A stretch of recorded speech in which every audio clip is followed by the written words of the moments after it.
Welcome to the review of the Canon C100. Now, this is the C100 and over here is my very own C300. Now, the fact is that this camera is half the price of that camera. Is it half the camera? Let's find out. There's one thing about the C100 that I don't like, and that's not having 1280 by 720.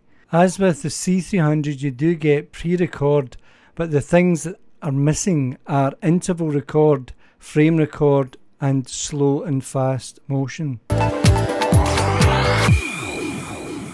Both cameras share the same sensor, the C100 and the C300, and the best way to show this off is in low light, because that's where the C300 excels.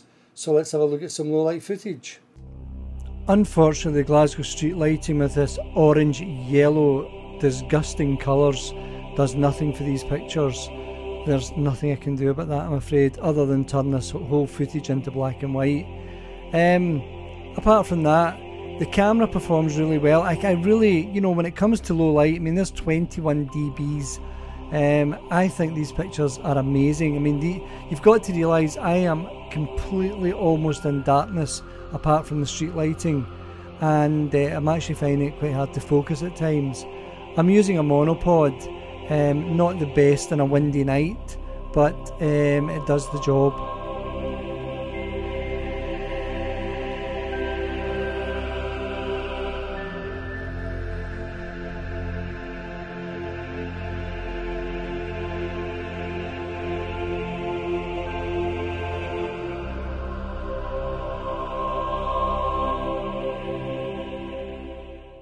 Because the C100 is so small and weighs a lot less than the C300, plus it has that wonderful inbuilt microphone, it's more useful for certainly running gunshots.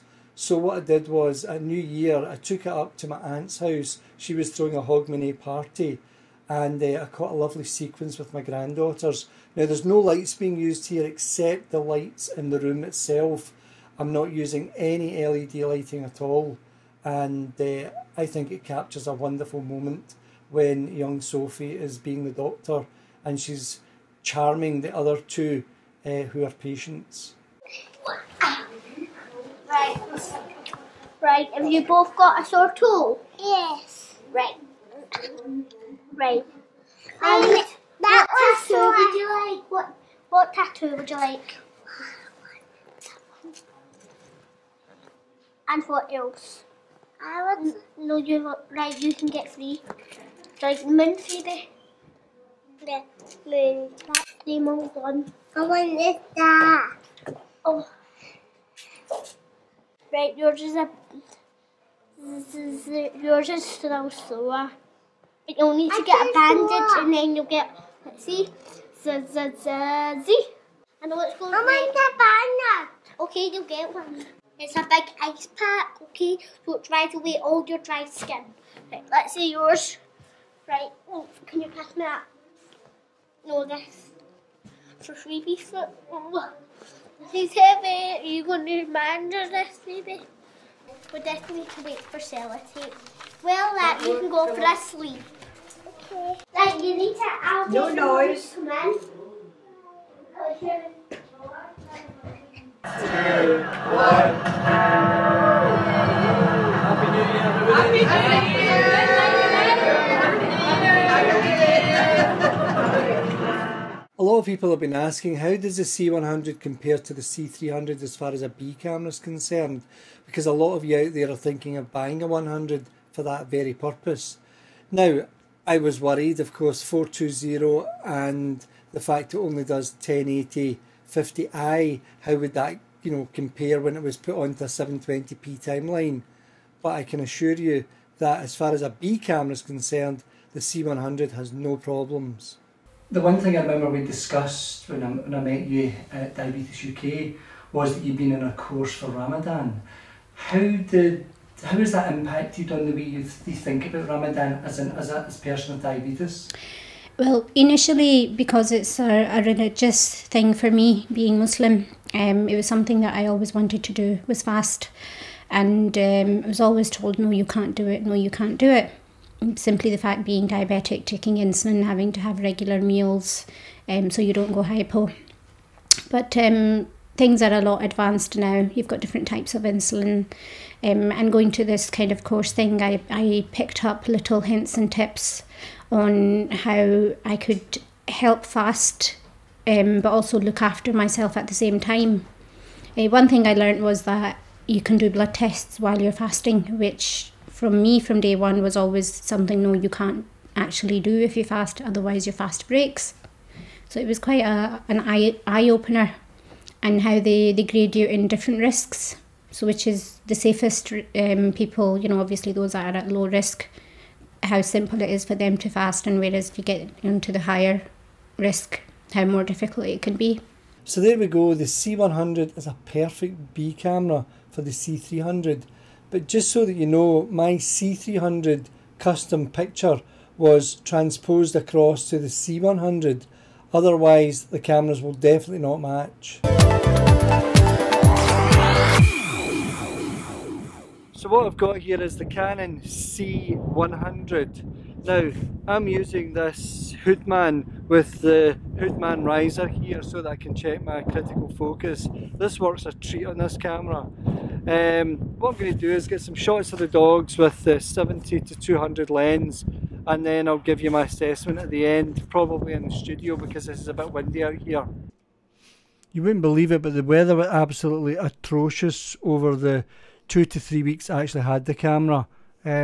Scotland is not known for its weather at this time of year, but I'm changing the 17-55 over for a 70-200. Now, I did find the 70-200, although it's image stabilised, it was just a bit too long for not being in a tripod. Although I had, obviously, as you can see, the monopod, I've got to say it really was quite useless. The other thing I would like to say is it's not really the best thing to do, change a lens outdoors if you can avoid it. Obviously I'm testing the camera, so I can't avoid that, but you know, it is not the done thing. I'm actually very impressed with the quality of pictures this camera produces, considering it's AVC HD and it's 24 megabits a second. The sensor still pulls in a fantastic picture. This was done with a small Sony handheld camera, and you can see the difference in quality right away, and you can see the noise. But when you come to these pictures, totally noiseless, and look at the depths of black in that picture, absolutely fantastic. The one thing that majorly lets this camera down is the viewfinder. It is absolutely atrocious, but as soon as you add a loop onto the LCD, which is at the back of the camera, which I think is brilliant, you've suddenly got critical focus, and I am using that to a great extent. As you will see, as soon as I get down on the ground to get a focus in on the dog's face, you just couldn't do that just looking at the LCD straight, but once you've got that loop on, you can really pull in that focus, and it's absolutely brilliant. Okay, it's obvious that if you buy a C100, you're not buying a C300, so what are you actually getting with your package? Okay, you're getting two SDHC cards, which basically are recording 420.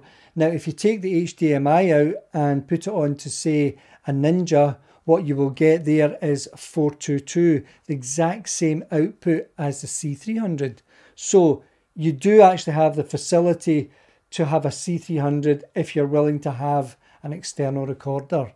But to be quite honest with you, I've been using this wee camera for the last 2 or 3 weeks here, and I've got to tell you, the quality that this produces is not a kick in the pants away from the C300, and that's on to 420. There's not a lot in it, which is great for this wee camera because it makes it a fantastic B camera. Now, I'll just put that slot down. So, what we've got here is we've got dual recording on two cards here, and the good thing about that is it gives you a backup. So they've not taken that off the camera, and obviously what you've got is you've got the LCD at the back now, which I quite like.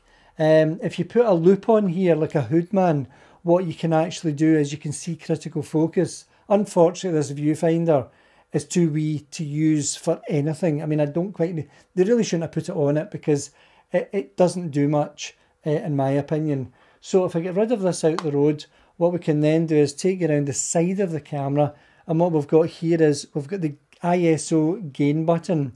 Now, once again, I would have loved that to have been on the C300, but it's not there. The other thing they've added is a nice thumb switch here, rather than in the C300, it's electronic to move the NDs in and out. So that's a far more, it's more positive. I prefer this. The other thing that this camera majors on is the sound.